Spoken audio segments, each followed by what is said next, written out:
दोस्तों, आज आखिरकार मोदी की गारंटी लिखित रूप में आम जनता के सामने पेश की गई। यानी भारतीय जनता पार्टी ने अपना घोषणा पत्र जारी कर दिया है और इस घोषणा पत्र में देश के आम लोगों से लेकर गरीब, युवा, किसान, महिलाओं समेत कई बड़े वादे किए गए। देखिए, 70 साल तक के बुजुर्गों को 5 लाख रुपए तक का मुफ्त इलाज मिलेगा। गरीबों को 3 करोड़ घर और दिए जाएंगे। प्रधानमंत्री आवास योजना के तहत मतलब इसे और आगे बढ़ाया जाएगा। यूसीसी लागू करने से लेकर गरीबों को 5 साल तक मुफ्त राशन दिए जाने के वादे भी इस बार बीजेपी के घोषणा पत्र में देखने को मिले। यूसीसी यानी कि यूनिफॉर्म सिविल कोड का वादा किया है। 0 बिजली बिल का प्लान है, सस्ती रसोई गैस और 3 करोड़ नए घर। आइए एक एक करके सभी पॉइंट्स और हाइलाइट्स देखते हैं। दोस्तों, बीजेपी के संकल्प पत्र में लाभार्थियों पर खास फोकस रखा गया है और इस संकल्प पत्र की घोषणा करते हुए पीएम मोदी ने खुद कहा कि 4 जून को नतीजे आने के तुरंत बाद बीजेपी के संकल्प पत्र पर काम शुरू हो जाएगा। मोदी की गारंटी से आत्मनिर्भर भारत के संकल्प को पूरा करेगा ये संकल्प पत्र। मुख्यमंत्री योगी आदित्यनाथ ने ये प्रतिक्रिया दी। One nation one election UCC पर भी पीएम मोदी ने बड़ी बातें कही और इस घोषणा पत्र को जारी करते हुए प्रधानमंत्री बोले कि भ्रष्टाचारियों पर सख्त कार्यवाही आगे भी जारी रहेगी। भाजपा का घोषणा पत्र एक बार फिर से मजबूत और स्थिर सरकार की गारंटी देता है। उत्तर, दक्षिण और पूर्वी भारत में भी एक एक बुलेट ट्रेन कॉरिडोर बनाया जाएगा। सोशल, डिजिटल, फिजिकल इंफ्रास्ट्रक्चर से मजबूत करेंगे 21वीं सदी की भारत की बुनियाद। आने वाले 5 सालों में नारी शक्ति की नई भागीदारी निभाई जाएगी। गरीबों के लिए 3 करोड़ घर,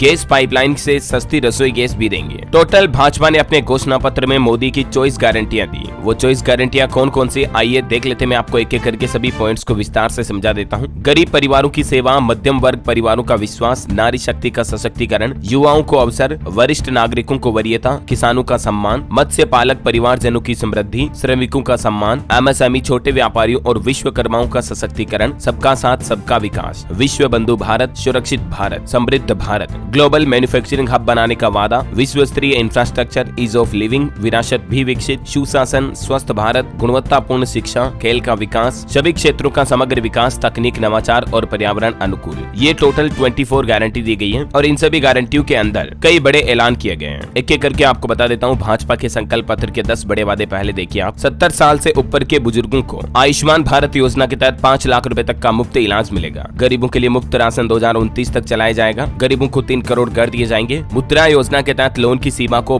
20 लाख रुपए किया जाएगा। CAA के तहत लोगों को नागरिकता दी जाएगी। यूनिफॉर्म सिविल कोड यूसीसी को देश भर में लागू करेंगे। वन नेशन वन इलेक्शन भी लागू करेंगे। पेपर लीक नियंत्रण के लिए अलग से कानून बनाएंगे। किसान भाई लोगों के लिए फसलों की MSP में वृद्धि यानी बढ़ोतरी और किसान सम्मान निधि योजना भी जारी रखेंगे। बुलेट ट्रेन का विस्तार पश्चिम महाराष्ट्र, गुजरात के अलावा पूरब, उत्तर और दक्षिण भारत में भी किया जाएगा। ये तो संकल्प पत्र के 10 सबसे बड़े वादे रहे। अब देखिए कुछ और महत्वपूर्ण हाइलाइट्स। देश में 3 करोड़ महिलाओं को लखपति दीदी बनाने का लक्ष्य रखा है और सरकार ने कहा कि 1 करोड़ ग्रामीण महिलाओं को लखपति दीदी बनाकर सशक्त भी किया है। महिला SHG को सर्विस क्षेत्र से भी जोड़ेंगे, जिसमें IT, स्वास्थ्य, शिक्षा, रिटेल, पर्यटन के क्षेत्रों से जोड़कर महिलाओं, माताओं, बहनों की आय बढ़ाने के लिए उन्हें नए अवसर प्रदान किए जाएंगे। और कामकाजी महिलाओं के लिए हॉस्टल का निर्माण किया जाएगा, जैसे स्टूडेंट के लिए हॉस्टल होते हैं ना, ठीक वैसे ही। किसानों के लिए MSP में बढ़ोतरी का वादा किया है। घोषणा पत्र में कहा गया कि प्रमुख फसलों के लिए MSP में अभूतपूर्व बढ़ोतरी की गई। समयबद्ध तरीके से MSP में इस बढ़ोतरी को आगे भी जारी रखेंगे। किसानों के लिए सब्जी उत्पादन और स्टोरेज के लिए नए नए क्लस्टर बनाए जाएंगे, जिससे कि प्याज, टमाटर, आलू जैसी किसानों की सब्जियों की फसलें खराब ना हो। इन क्लस्टर्स में भंडारण और वितरण की सुविधाएं भी मिलेगी। आयुष्मान योजना के दायरे में अब देश के ट्रांसजेंडर भी शामिल होंगे। ट्रांसजेंडरों की जरूरतों को पूरा करने के लिए गरिमा गृह के नेटवर्क का विस्तार करेंगे। हर घर नल से जल योजना का विस्तार किया जाएगा। 14 करोड़ से ज्यादा परिवारों को जल जीवन मिशन के अंतर्गत नल से जल के जरिए लाभ हुआ है और इस योजना को आगे और बढ़ाया जाएगा। हर गरीब को पक्का घर देने की योजना जारी रहेगी। दिव्यांग लोगों को भी आवास दिए जाएंगे, जिससे कि उनकी जरूरतें पूरी हो सके। डेयरी और सहकारी समितियों की संख्या बढ़ाई जाएगी। देश में वंदे भारत ट्रेनों का विस्तार होगा। वंदे भारत के 3 मॉडल चला सकेंगे, स्लीपर, चेयर कार और वंदे भारत मेट्रो। इसके अलावा भी घोषणा पत्र में कुछ बड़े वादे किए गए। दोस्तों देख सकते हैं आप, सभी को स्वास्थ्य बीमा दिया जाएगा। मछुआरों के लिए भी सरकार बीमा योजना लेकर आएगी। सीमा पार घुसपैठ करने वाले आतंकियों पर नकल कसी जाएगी और सरकार की मुफ्त गैस सिलेंडर योजना जो है उज्ज्वला स्कीम, ये आगे भी जारी रहेगी। राष्ट्रीय न्यूनतम वेतन की समीक्षा भी की है सरकार ने। अच्छा, हाल ही में आपको पता होगा, इससे पहले कांग्रेस ने भी अपना घोषणा पत्र जारी किया था। तो अब एक कंपैरिजन करते हैं दोस्तों, बीजेपी वर्सेस कांग्रेस के इलेक्शन मैनिफेस्टो को लेकर। मोदी ने देश को 24 गारंटियां दी इस इलेक्शन मैनिफेस्टो में, संकल्प पत्र में, जबकि कांग्रेस ने 10 न्याय के मुद्दों पर अपना घोषणा पत्र अहम आधारित रखा था। राइट। और ऑल ओवर कांग्रेस और बीजेपी के घोषणा पत्र को कंपेयर करें तो एक झलक जो नजर आती है वो ये दिखती है कि भाजपा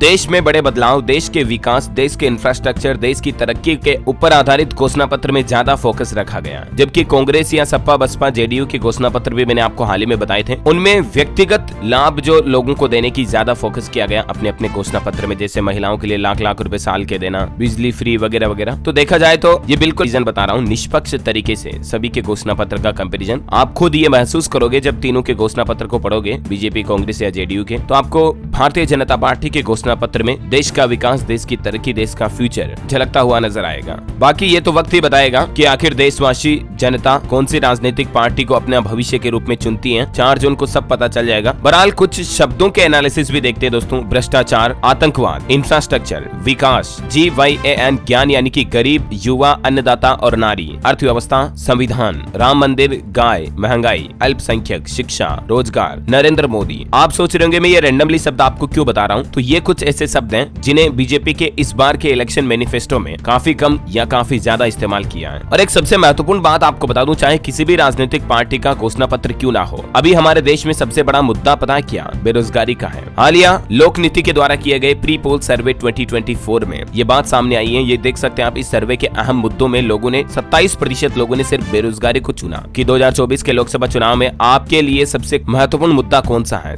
कौन सा मुद्दा मतलब सबसे जरूरी है, जिसके आधार पर आप ये तय करेंगे कि वोट किसे करना या किसे नहीं करना। तो इस मुद्दे में 27% लोगों ने बेरोजगारी चुना, 23% लोगों ने बढ़ते दाम यानी महंगाई को भी चुना, 13% लोग विकास को चुनते हैं, 8% भ्रष्टाचार, 8% राम मंदिर, 2% हिंदुत्व वगैरह वगैरह आप देख सकते हैं। बाकी सबसे बड़े अहम 2 ही मुद्दे हैं, बेरोजगारी और महंगाई। अब इनको लेकर इस घोषणा पत्र में क्या छवियां झलक रही है, देखिए जरा आप। साल 2014 में मोदी शब्द को अपने घोषणा पत्र में 3 जगह इस्तेमाल किया था भारतीय जनता पार्टी ने, लेकिन अब 65 बार जिक्र किया गया इस बार संकल्प पत्र में मोदी का। महंगाई शब्द 6 में से 1 पर सिमट गया, रोजगार शब्द को बढ़ाया गया। बीजेपी के मैनिफेस्टो में 2009 के बाद ट्रेंड काफी बदला हुआ दिखा। अब यही ट्रेंड का एनालिसिस आप देख सकते हैं। मैंने आपको जो ये अलग अलग शब्द बताए ना, नीचे इनमें एक ग्राफ और ईयर भी लिखा है। भ्रष्टाचार शब्द को 2009 में 48 बार इस्तेमाल किया, 2024 में सिर्फ 3 बार इस्तेमाल हुआ। आतंकवाद 2009 में 11 बार हुआ था, 2024 में 9 बार। इसी तरह से ये अलग अलग शब्द, इंफ्रास्ट्रक्चर इस बार सबसे ज्यादा यूज किया गया। और मैंने आपको इस घोषणा पत्र में भी यही कहा था कि इस घोषणा पत्र को देखने के बाद आपको देश के इंफ्रास्ट्रक्चर विकास की झलक दिखेगी, जबकि विकास शब्द को 51 बार इस्तेमाल किया। ज्ञान, युवा, अन्नदाता, नारी, गरीब, किसान वगैरह के लिए 116 बार, देश की अर्थव्यवस्था 10 बार, संविधान को 3 बार, राम मंदिर 2 बार। गाय शब्द इस बार इस्तेमाल बिल्कुल भी नहीं हुआ, जबकि 2009 का अहम मुद्दा था गाय। महंगाई 1 बार, अल्पसंख्यक शब्द को 3 बार इस्तेमाल किया। शिक्षा 29 बार, रोजगार 30 बार, नरेंद्र मोदी 65 बार। और बाकी ये सर्वे तो आप देख ही सकते हैं। तो दोस्तों ये मैंने आपको complete A to Z analysis बता दिया बीजेपी का मैनिफेस्टो का। अब बताइए आपकी क्या राय और विचार है इस पर, कमेंट करके बताइए मुझे जरूर। और आज अगर देश में नया प्रधानमंत्री चुनना हो तो आप किसे चुनोगे, राहुल गांधी या नरेंद्र मोदी, या आपका कोई और फेवरेट? आपकी राय विचार कमेंट करके बता सकते हैं। बाकी इस वीडियो को लाइक और शेयर करना, DLS न्यूज चैनल को सब्सक्राइब करके बेल आइकन जरूर दबा देना, रोजाना ऐसे इन्फॉर्मेटिव काम की महत्वपूर्ण खबरें देखते रहने के लिए। जय हिंद, जय भारत, वंदे मातरम।